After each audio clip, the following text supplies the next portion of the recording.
capítulo 9, é um texto que foi lido nessa noite, versículos, capítulo 8, né? Versículos 21, 22, 23. Diz a palavra de Deus no versículo 21, então apregoei ali o jejum junto ao rio Ahava, para nos humilharmos diante da face do nosso Deus, para lhe pedirmos caminho direito para nós, para os nossos filhos e para toda a nossa fazenda. Porque me envergonhei de pedir ao rei exército e cavaleiros, né?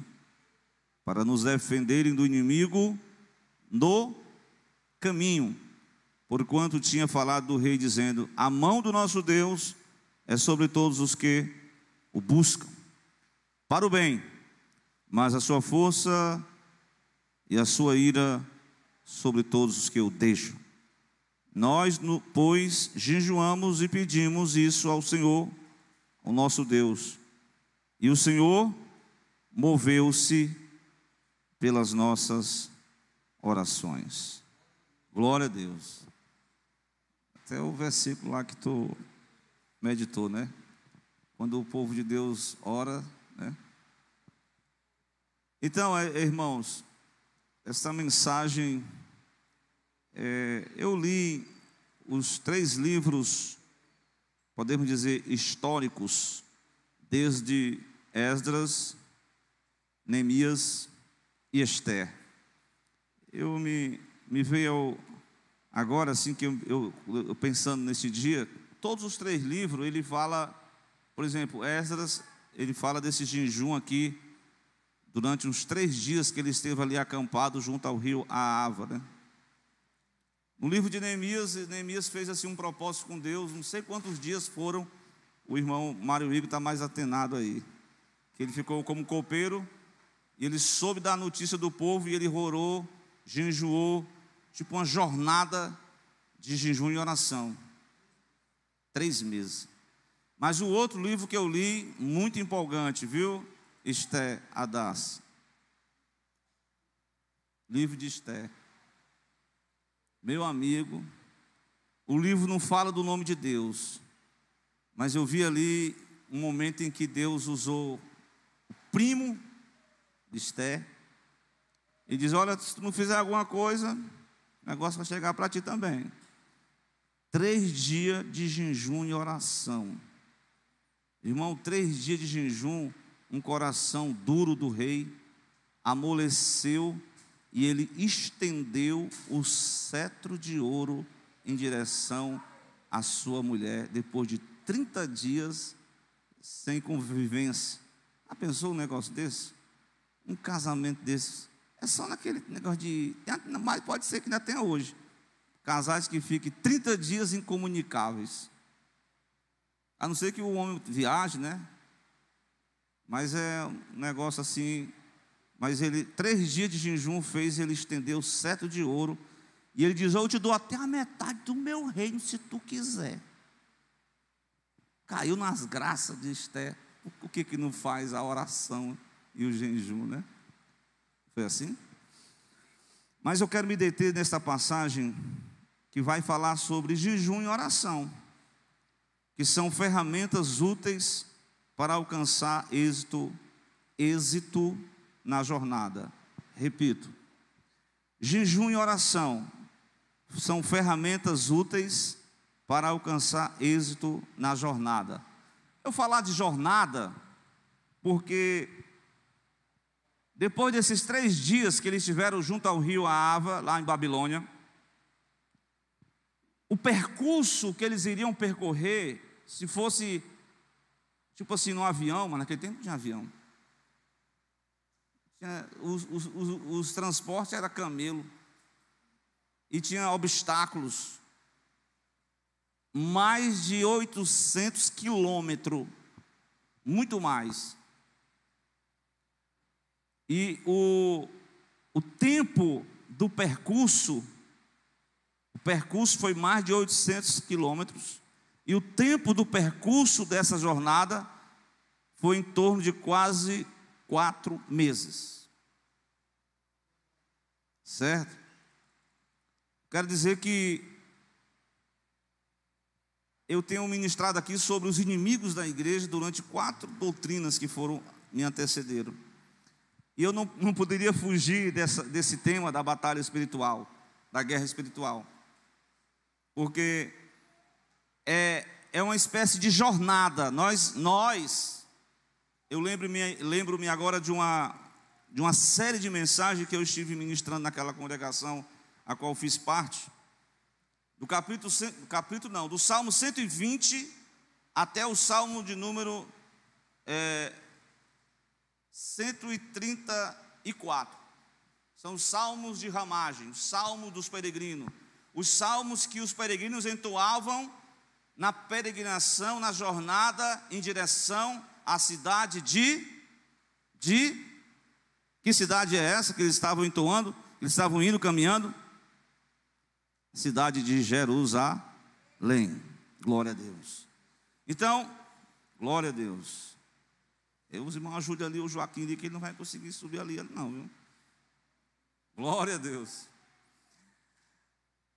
Dessa feita, Esdras era um líder religioso, ele era escriba, ele era sacerdote,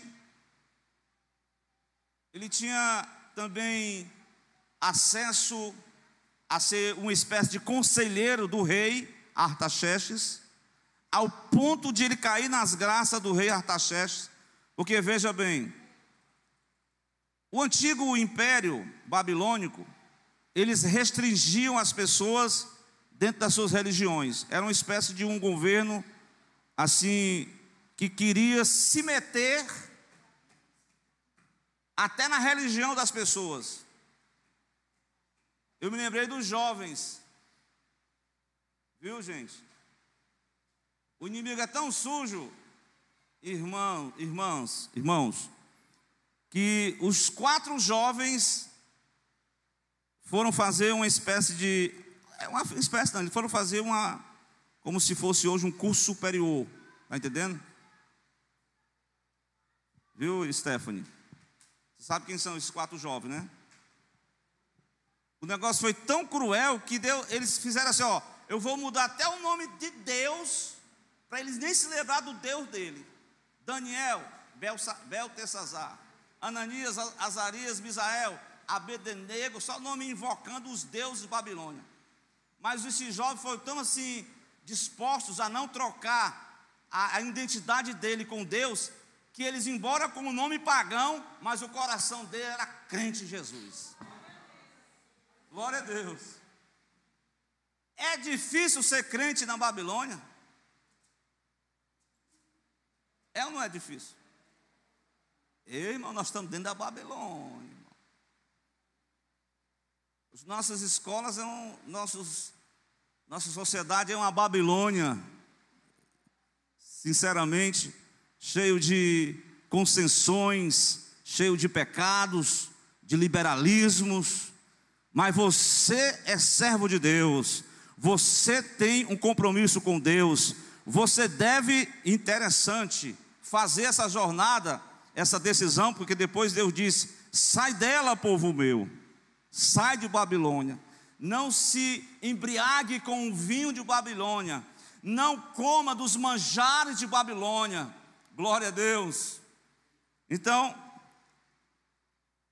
não sei se vocês perceberam, mas o rei editou, ele diz: a todos os levitas, sacerdotes, que voluntariamente desejam voltar para a sua terra natal. E por incrível que pareça, o Esdras consegue reunir um bom grupo. Eu até somei, irmãos, mas era mais de 2.000 pessoas. Mas aí quando chegou no capítulo 8, versículo 15, ele ajuntou o povo. Repare aí, o versículo 15 do capítulo 8. Perto do rio Ahava, ficaram ali 3 dias.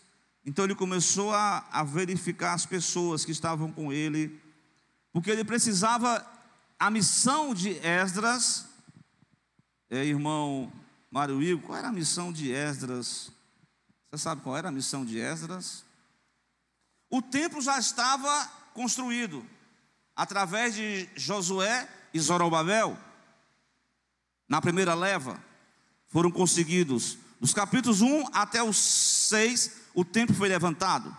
Mas o rei envia um sacerdote escriba para ver como é que estava o funcionamento do templo, o sacrifício do templo, como é que estava funcionando a liturgia do templo, se as pessoas queriam realmente comprometer-se com o Deus do céu, com o Deus da palavra. Então ele foi enviado como um comissionado para investigar, para despertar o desejo das pessoas de continuar oferecendo ali sacrifícios ao Deus do céu e até orar pela nação, orar pelas nações.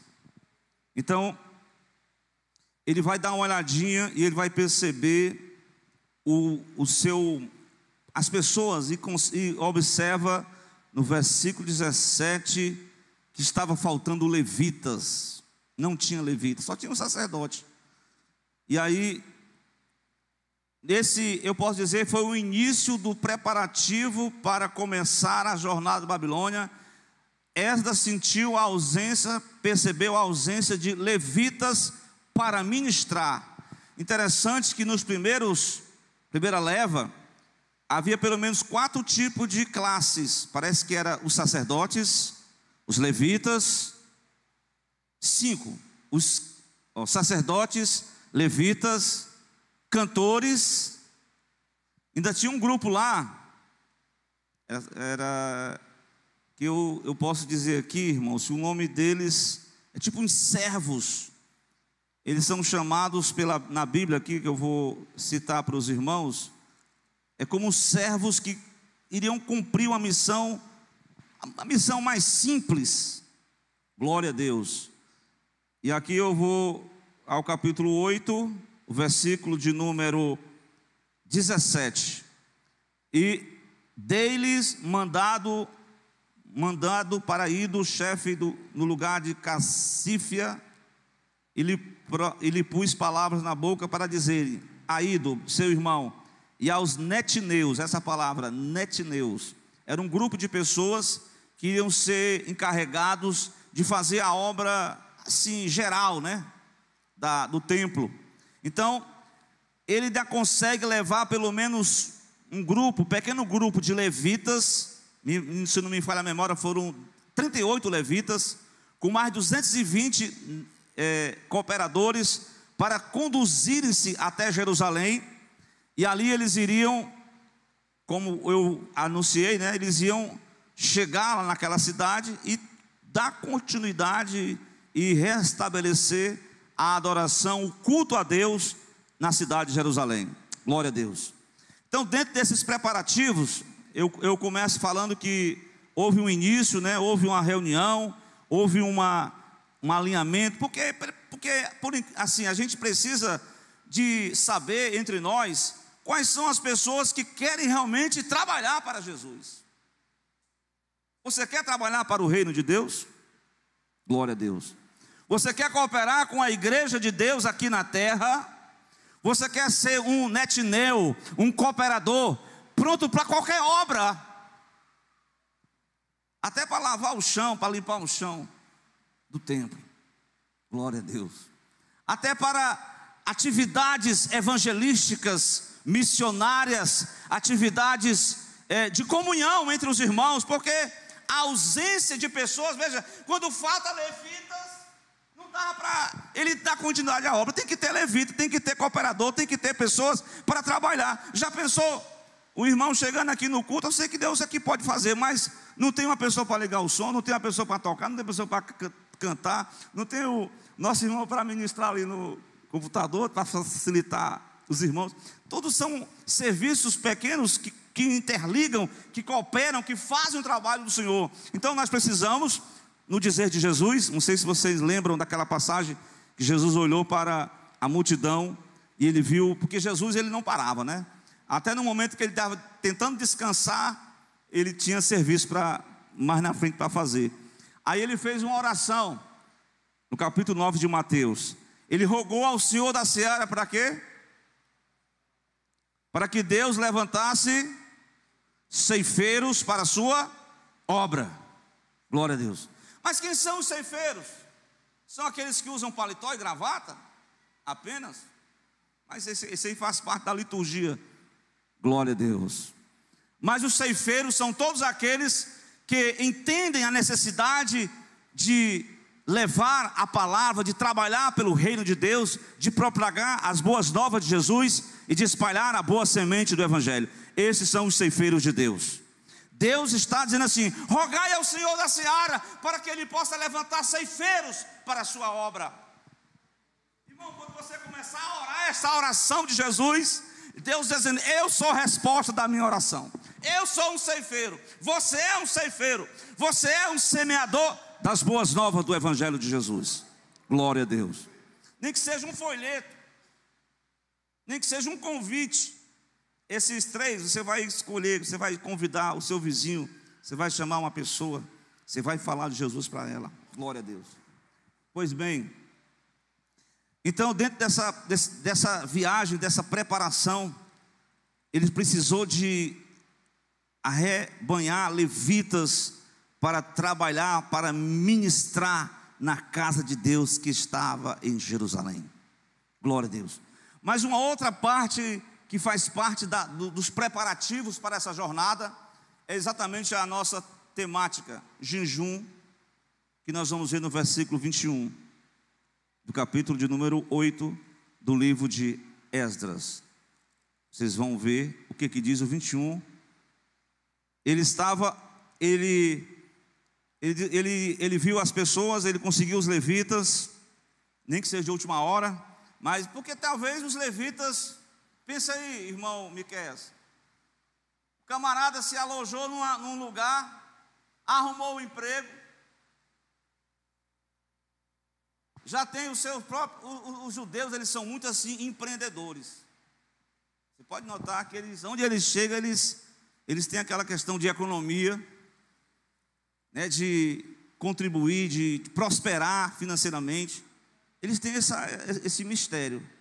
Então eles conseguem um emprego, talvez uma boa, mas aí eles dizem assim: rapaz, é o seguinte, eu não vou não, essa viagem é muito perigosa, e além do mais, chegar a Jerusalém, começar tudo do zero, ainda mais os levitas viviam de quê? Os sacerdotes? Das ofertas dos dízimos. Se os irmãos fecharem as mãos, o que é que vai ser do levita para o sacerdote? O que é que vai ser de nós? Vamos ter que ir para a roça, plantar a nossa semente para nós ganhar o pão para nós comer, para não dedicar integralmente ao trabalho da casa de Deus, ao sacrifício, à arrumação do templo lá e tudo mais que eles faziam. Eles não receberam nenhuma herança de Deus, a herança deles era o Senhor. Eles só receberam 48 cidades de refúgio para eles morar, e apenas não tinha herança. Eles tinham que viver daquilo, ao ponto que o salmista Asaf ficou frustrado. Eu com essa idade não consegui nada na vida, sou apenas um cantor para Deus, sou apenas um adorador. Ó vida,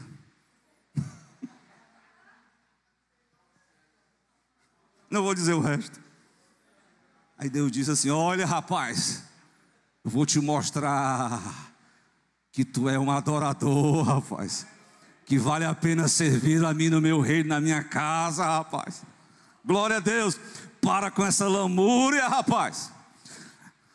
Ele diz: então eu entendi o fim, eu abri o coração, eu descobri que o meu chamado é para adorar e incentivar e levar os outros a ter esse encontro com Deus através da adoração e louvor.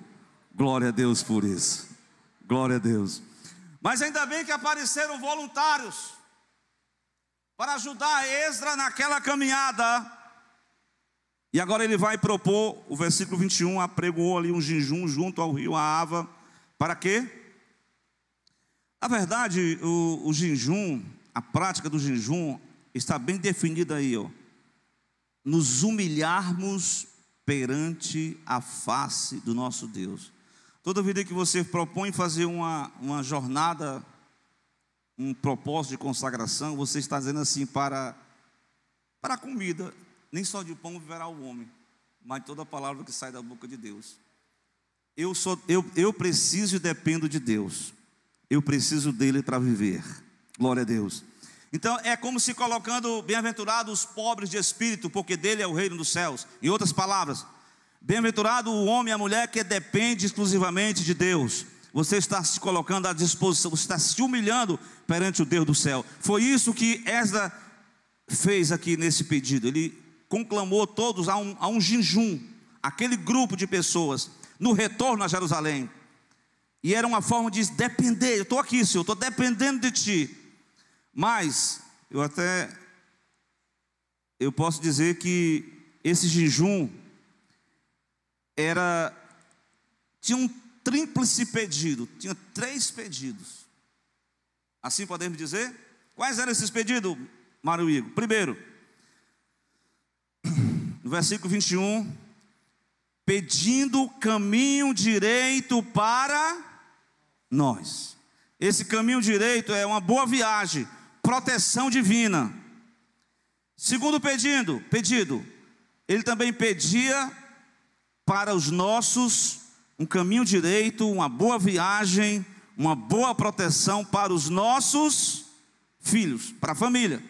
Orar pela família, jejuar pela família, orar por você mesmo, para que você possa ter êxito nessa caminhada, para que você não possa retroceder, para que você não venha se desanimar, para que você seja renovado, para que nenhuma arma prospere contra a tua vida, para que nenhuma arma do inimigo atinja a sua mente. Você está sob a dependência de Deus, você está sob os cuidados de Deus, você está sendo protegido por Deus, renovado por Deus. Mas também você ora pela família, porque muitas vezes os filhos não querem orar. Aí o pai faz aquela ponte de proteção, ele intercede, como Jó. Os filhos estavam lá brincando e curtindo, e lá na festa e tal, e o Jó: Senhor, tem misericórdia dos meus filhos, se eles tiverem pecado, perdoa eles. Mas os filhos de Jó têm que aprender a entrar na caminhada com o pai, a caminhada da piedade, a caminhada do propósito, a caminhada da entrega, a caminhada dessa jornada. Não é só para o pai, é para o filho também, é para a família toda. Claro que as crianças, né, a gente vai entender, né? Mas a gente sabe que lá em Jonas, o rei de Nínive proclamou um jejum até para os animais. Coitados dos animais, hein, Júnior? Não tinha nem ração para os animais. Hein, Léa? Os gatinhos ficaram tudo com fome. Muito bem. Pois bem, a terceira parte qual é? Para proteção de toda a nossa fazenda. Repare que nos versículos que eu li na hora da oferta, o próprio rei e os seus oficiais deram ofertas voluntariamente, ofertas de ouro, oferta de prata e vários utensílios. Irmãos, fazer uma viagem de mais de 800 quilômetros sem a proteção de um exército era um perigo. Havia assalto. Tem uns irmãos que pegam um ônibus, já vê uma pessoa assim estranha, já fica: Jesus, me cobre com teu sangue. Não é não? Tem uns que descem a parada antes do tempo, com medo. É não? Perigos na estrada, perigo no caminho, perigo de assalto, perigo de grupos que viviam de assaltar os viajantes. Então, ele pediu proteção para si, proteção para os seus e proteção para a fazenda, para aquilo que ele estava levando para o templo do Senhor em Jerusalém. Glória a Deus. Pegaram a mensagem? Glória a Deus. Mas vamos para o versículo 22, o capítulo de número 8. Sabe por que ele fez esse jejum? Porque ele fez eu falei aqui, ó, jejum e oração são ferramentas úteis para alcançar êxito na jornada. Então ele se dependeu de Deus através do jejum. Agora Ele no versículo 22 do capítulo 8, ele diz: porque eu me envergonhei, eu fiquei tão empolgado. Olha Artaxerxes, o nosso Deus é o Deus do céu, Ele é o Deus da terra, Ele marcha, Ele tem exército, Ele tem anjos e tal. Artaxerxes, rapaz, estou admirado com esse teu Deus. Agora vamos para a realidade. Meu Deus, o que foi que eu fui falar? Agora eu estou até com vergonha de pedir umas tropas aí, Magno, uns soldados de elite para proteger a caminhada, mais de 800 quilômetros. E agora? Mas vamos confiar no Senhor, porque embora a proteção humana não tenha, mas é melhor a proteção de Deus. Glória a Deus. Olha aí o 22. Eu fiquei com vergonha de pedir ao rei exércitos e cavaleiros para nos defender do inimigo. Aonde? No caminho, na jornada. Porquanto eu tinha falado para o rei, eu tinha pregado para o rei: olha, rei, a mão do nosso Deus é sobre todos os que os buscam. A mão do Senhor é sobre aqueles que têm fé e confiança. Deus está conosco.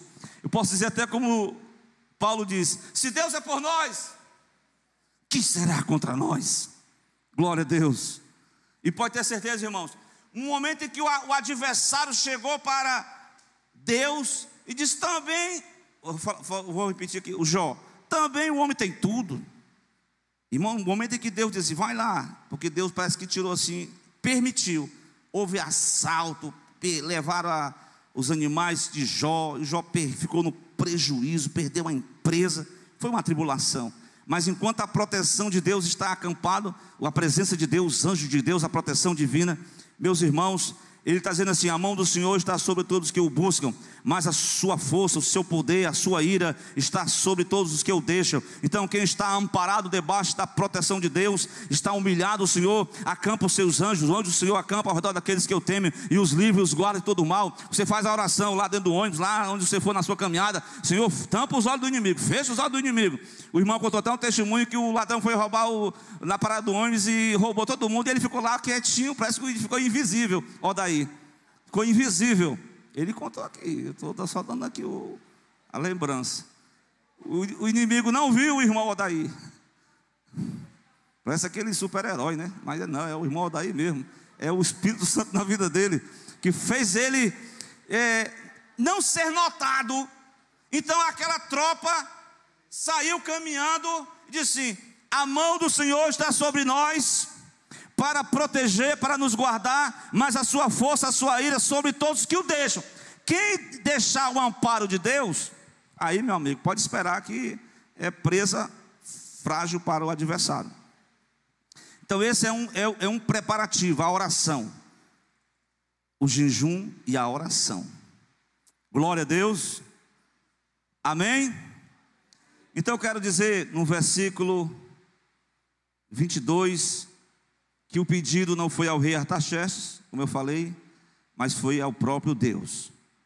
E Deus, a mão de Deus esteve com eles, guardando no caminho, né? Glória a Deus. Eu quero ainda concluir a terceira parte, que eu falei sobre esses dois propósitos, né? Propósito, primeiramente eu falei sobre os voluntários, em segundo lugar sobre a questão do jejum, da oração. Mas enfim, qual é o resultado da aplicação desses dois preparativos, jejum e oração? Qual é o resultado? Você sabe qual foi o resultado? Qual foi o resultado, irmão Mário Igor? O irmão Mário Igor uma vez falou essa frase aí, né, baseada nesse versículo. Versículo 23 diz o que, Mário Igor? Nós, pois, jejuamos e oramos ao nosso Deus. E o que aconteceu como resultado do jejum e da oração? Deus se moveu pelas nossas orações. Glória a Deus. Irmãos, está aqui, irmão. Irmão, não está acontecendo nada. É porque nós não estamos orando quase nada. Não é não? Eu não estou vendo nada. É porque você não está buscando. Nós não estamos mais buscando como é para buscar. Porque se o meu povo se humilhar, orar, buscar a minha presença, olharei, perdoarei, sararei, me voltarei para eles e enviarei chuva do céu, enviarei uma boa colheita sobre essa igreja. Glória a Deus. Olha aí, a dica está sendo aí. Então Deus se moveu através das orações. O resultado está lá no versículo 31. Amém? E partimos. Depois de orar, depois de jejuar, depois de se consagrar, depois de catar os voluntários, depois de prosseguir na jornada, vamos prosseguir, vamos partir, irmão, do rio Ahava, no dia 12 do primeiro mês, para irmos para Jerusalém. E a boa mão do Senhor estava sobre nós. Ou seja, não tem nada melhor, Miqueias Mesquita, do que a presença de Deus em nós, não é verdade? Não é verdade, Miqueias? Eu aprendi naquele dia lá, sempre estou citando essa parte aí, porque eu já escutei tanto. O Senhor é meu pastor, irmão, o Senhor é meu pastor. Irmão, não pode ter certeza que não vai faltar nada.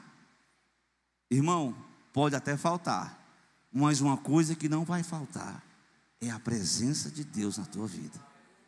A presença do pastor cuidando, não vai faltar, irmão. Algumas coisas podem até faltar, mas se Deus está como bom pastor, Ele vai abrir as portas, Ele vai mexer, Ele vai mover, Ele vai abençoar, Ele vai abrir a porta, Ele vai tirar, Ele vai colocar, Ele vai estabelecer. É Ele que faz, é Ele que tira, é Ele que coloca. Ele é o Deus de toda a glória. Então, a mão do Senhor está sobre nós, ou seja, nós estamos fortalecidos no Senhor e na força do seu poder. No versículo 31, e o que acontece como resultado? O Senhor nos livrou das mãos dos... Olha os inimigos aí na espreita. Os inimigos estão como predadores. Os inimigos estão querendo destruir, matar, roubar. Mas você está com a boa mão do Senhor sobre a tua vida. Glória a Deus, levando cativo o pensamento ao Senhor e de Cristo. Não existe nada, encantamento, não existe feitiço, nada, glória a Deus, palavra, como diz, nenhuma palavra prosperará contra ti em juízo, porque eu a derrubarei. Então é melhor estar com a presença de Deus. Então, se Deus é por nós, os inimigos não podem te tocar, o maligno não pode te tocar. Aquele grupo foi avante 4 meses, todo dia o Senhor estava ali, lá, igual lá no deserto, com a sua presença. E ainda mais, resultado, qual foi o resultado? Versículo 31. O Senhor nos livrou das ciladas que estavam armadas aonde? Na jornada, no caminho. Havia ciladas contra a tua vida. Olha aí a palavra. Mas Deus foi lá e te livrou. Glória a Deus. Glória a Deus. Eu me lembrei agora de uma... Não sei se eu já contei aqui, né? Mas foi... Eu até me lembrei, foi há quase 30 anos atrás. Eu estava recém-batizado nas águas, empolgado, andando com a bicicleta, não vigiei, Júnior, sem freio. E a gente tem hora que a gente parece estar no céu, mas tem que estar na terra, viu? Irmão, naquela rua ali, na rua da Taperaoba ali, viu? Cruzei ali, vi um carro, uma bicicleta, mas Deus já tinha falado antes, né, que as ciladas são preparadas, mas Deus faz com que a gente passe por sobre elas. Para a glória de Deus, naquele dia eu caí sentado. O pneu da bicicleta, do aro ficou todo amassado, mas eu fiquei ileso, nenhum ferimento, nenhum arranhão. Eu louvei a Deus por aquela oportunidade. Mas uma coisa que me chamou a atenção foi quando eu disse assim: graças a Deus que eu estou bem. Aí ele diz: rapaz, o rapaz lá era dono de uma peça de bicicleta, e disse: rapaz, esse teu santo aí é forte, viu? Isso não é santo não, pai, que é o Senhor dos Exércitos. Glória a Deus. O santo forte, ó. Ele é o santo dos santos. Glória a Deus. Mas por bem, o Senhor nos livra das ciladas do caminho. O resultado final está no 32. Qual é o resultado final? 8:32. Aonde você quer chegar? Espiritualmente falando, você quer chegar na Jerusalém celestial. Mas você só vai chegar lá se você permanecer na dependência de Deus, se você for ter um coração voluntário para servir na causa de Deus. É claro que muitas pessoas que não serviram nada vão chegar lá pela misericórdia, quando for feito o tribunal de Cristo, só vai ser na misericórdia mesmo, mas tudo bem. Mas ele caminhou, ele entendeu o propósito de Deus, ele cedeu ao propósito de Deus, ele obedeceu à palavra de Deus. A caminhada é extensa, nós estamos em plena caminhada, há inimigos no caminho, há ciladas, mas Deus é por nós, o Senhor está na frente, e em nome de Jesus Ele vai repreender todo o mal contra a tua vida. Mas se submeta ao senhorio de Cristo, se submeta à presença de Deus, que no demais o Senhor fará prosperar você no caminho. E a palavra está bem clara para mim e para você nessa noite. Glória a Deus. O capítulo 8, como eu li no versículo 22, a mão de Deus é sobre todos os que o buscam, a mão do Senhor está sobre todos os que o buscam. Enquanto se pode achar, invocar enquanto Ele está perto. E certamente a Bíblia diz que eles chegaram sem nenhuma perda. Glória a Deus. O versículo que eu quero que o irmão retorne é o 32. Viemos a Jerusalém e ali repousamos 3 dias. Foram verificar, não tinha perdido nada. Glória a Deus. Porque, irmão, foi uma movimentação grande, né? Mas Deus é bom, que Deus fez com que eles fossem livres dos assaltos. Porque existe pessoas, eu digo existem pessoas usadas pelo inimigo, que elas querem jogar palavras, que querem assaltar a expectativa, a esperança do seu coração. Muitas pessoas estão frustradas, porque elas estão sendo assim, elas não estão se deixando o Senhor analisar o interior delas, elas estão deixando os outros falar por ela. E as pessoas julgam você, rebaixam você, colocam você lá embaixo. Mas quem te escolheu é Deus, quem te comprou é Deus. Como disse a irmã nessa noite, você tem um valor. Vamos ficar de pé, meus irmãos, e vamos fazer uma oração, um clamor nesta noite. Se durante a caminhada você estiver fragilizado, esse é um momento de fortalecimento espiritual. Aqui é a casa do olheiro. O Senhor está batendo na porta do nosso coração. Eis que eu estou à porta e bato. Se alguém ouvir a minha palavra, a palavra está batendo na porta do teu coração nessa noite. E Ele diz para ti: é hora de você, glória a Deus, entrega tudo e deixa o Espírito Santo fluir na tua vida. Você tem um valor. Irmão Islã, vem aqui louvar a Deus com um hino. Irmão, se alguém que está entre nós que se encontra enfermo, nós vamos orar por você. Se alguém nessa noite precisa de uma oração de renovo, o Senhor está aqui para renovar o teu coração, renovar as suas forças. Glória a Deus. Você vai sair dessa igreja aqui empolgado.